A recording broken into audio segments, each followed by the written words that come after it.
আসলে এই বহুতলের হেলে পড়ার ঘটনা উত্তরোত্তর আরো বাড়বে বলেই আমার আশঙ্কা। তার কারণ কলকাতা শহরের মাটির চরিত্র না বুঝেই যদি তার উপরে নির্মাণের ভাবনা হয়, সেটা হলে বিপজ্জনক হয়। কারণ কলকাতার মাটি আমরা জানি অ্যালুভিয়াল সয়েল, নরম মাটির শহর, পলিবাহিত মাটি এখানে। ক্যান্সারে নেই আর ভয়, NCRI এ হবে এর জয়। আপনাদের ভরসায় নেতাজি সুভাষচন্দ্র বোস ক্যান্সার হসপিটাল। ফলে যাদের ধারণ ক্ষমতা বা ভার বহন ক্ষমতার তুলনায় কম, ফলে এরকম কম ধারণ ক্ষমতা সম্পন্ন মাটির ওপরে যদি উঁচু উঁচু বাড়ি বহুতল তৈরি হয়, তাহলে তার যা চাপ, সেই চাপ মাটি সইতে পারে না। তখন বাড়ি ফাউন্ডেশন হচ্ছে সেটেল করতে থাকে, এবং এই সেটেলমেন্ট আরো বেশি হয় যদি দুটো বাড়ি গা ঘাসাঘাসি করে থাকে। ফলে সেক্ষেত্রে একটা বাড়ির চাপ আর একটা বাড়ির চাপকে প্রভাবিত করে, ফলে তখন টিল্ট হতে থাকে। এই টিল্টিং, হেলে পড়াটা যদি উত্তরোত্তর আরো বাড়তে থাকে, তাহলে হেলে পড়ার পর সেই বাড়ি ভেঙেও পড়তে পারে। এখন এই প্রত্যেকটি ক্ষেত্রে ইম্পর্টেন্ট হচ্ছে বাড়ির ভিত কি ধরনের ব্যবহার করা হচ্ছে। অর্থাৎ কলকাতার মতো নরম মাটির শহরে বহুতল তৈরি করতে গেলে গভীর ভিতের প্রয়োজন, যেটাকে আমরা বলি পাইল ফাউন্ডেশন। কিন্তু নির্মাণকারী সংস্থা, ডেভেলপার, প্রমোটার প্রত্যেকেই যে কাজটা করেন, যে নির্মাণের খরচ কমানোর জন্য আসলে শ্যালো ফাউন্ডেশন তারা ব্যবহার করেন। শ্যালো ফাউন্ডেশন মানে ফুটিং, ওই 1 মিটার গভীরে, 3-4 ফুট গভীরে হচ্ছে যে ফুটিংগুলো ইউজ করা হয়।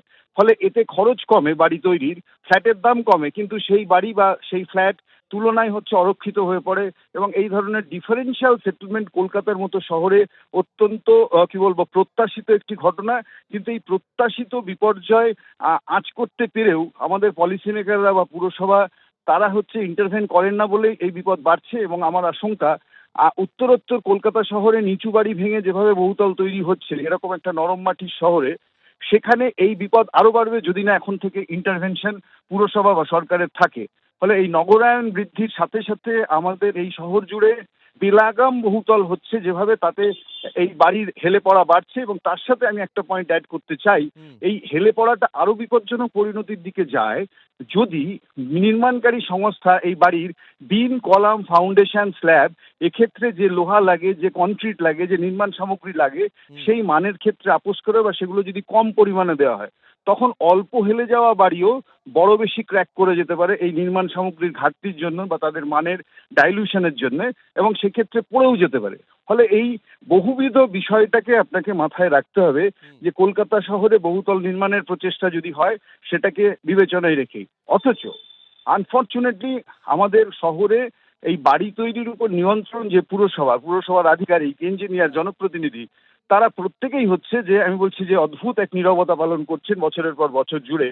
ফলে এই শহর আরো বেশি অর্থিত হয়ে পড়ছে, এবং এক্ষেত্রে আইনের শাসন ভাঙছে। বাড়ি ভাঙার চেয়েই তো বড় বেশি চিন্তার হচ্ছে আইনের শাসন ভাঙা। কারণ আমি বলছি, এই আইন উপেক্ষা করে, সয়েল টেস্ট না করিয়ে, ইনঅ্যাডিকুয়েট স্ট্রাকচারাল ডিজাইন করে যদি এইভাবে শহরে বাড়ি হতে থাকে এবং পুরসভা পদক্ষেপ না নেয়, তাহলে আমি বলছি যে একটা বিপদের মধ্যে শহরের মানুষকে কার্যত আমরা রাখতে বাধ্য করছি।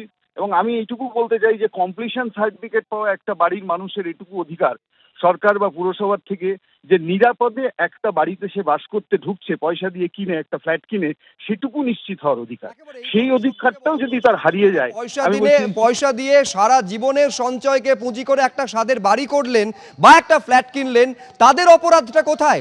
আজকে তাদের 3 দিনের নোটিশ দিয়ে বলা হচ্ছে আপনারা ফ্ল্যাট খালি করে দিন, যেমনটা ট্যাংরার ক্ষেত্রে ঘটেছে।